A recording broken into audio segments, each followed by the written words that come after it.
to equip us at any time in battle.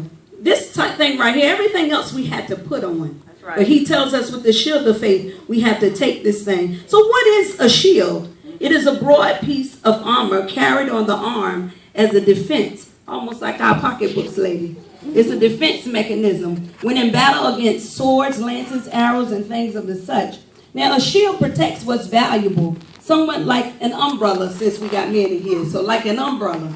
That's the first thing women do when it starts raining. We put up because we don't want to get this wet. Right. Amen. And then you don't want to get your outer garments wet. So that's the faith. Shield of faith can actually be like an umbrella.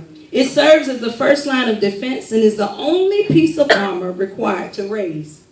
Everything else is put on or worn, but the shield is the only piece of armor that works by the person carrying it. See, everything else it can be, you can put the helmet on and it stays by itself. You can put the breastplate on, you lock it up good, it stays on by itself. You put your shoes on and like she said, you strap them up and they stay on by itself. But although the shield of faith can be clasped onto your arm, that's the only thing that you have to do. You have to use as far as the armor of God is to lift that thing up. Everything else stays put where it is, but you have to exercise your faith just like you would the shield of faith. Praise the Lord. So you got to lift it up and use it for one. So there's no need to have the shield of faith if you're not going to use it. That's something that God gave us. He gave us that ability to have faith. He gave us that ability to do the will of God through him. For the Bible tells us that without faith, it is impossible to do what? Please God. Y'all know that word. Now, being that Paul was once a Roman soldier, he understood the attire for battle. So, taking a closer look at the shield, the Roman soldier shield was known as a scutum. It was a very large rectangular shaped piece of metal. It says it was probably about 3.5 feet tall.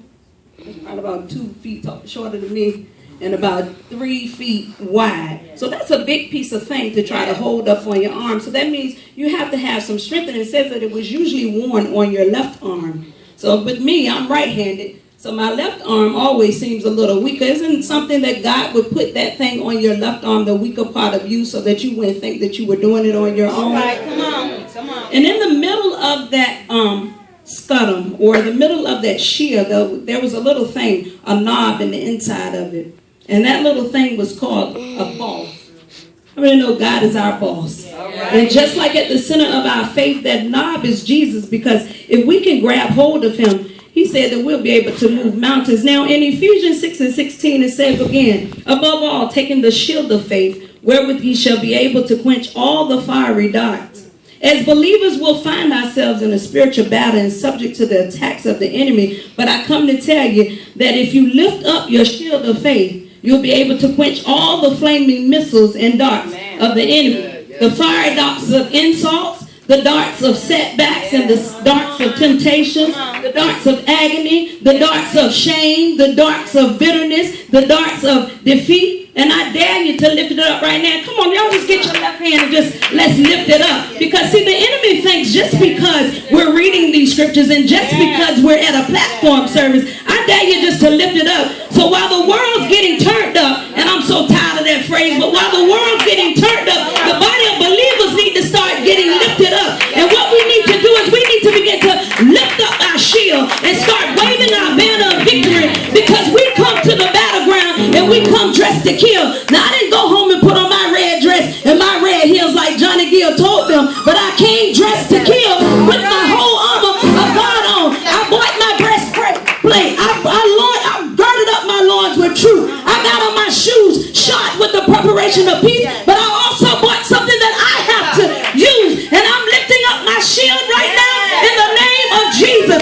Well, you know what? When we go into battle, we don't take hostages. We're not going to take no prisoners. But you know what? The enemy wants us to believe that he's going to win this fight. But how many of you know that the fight was fixed a long time ago? And the Bible tells us that now we are more than conquerors to him in Christ Jesus. And I thank God for we're going to stand our ground. See, George Zimmerman thought he got away with something. But the believers of Christ, we need to learn how to stand our ground. And not only do we need to learn how to stand our ground, but we got to learn how to stand on the promises of Jesus. For he's our rock, he's our sword, and he's our shield. And I come to let you know that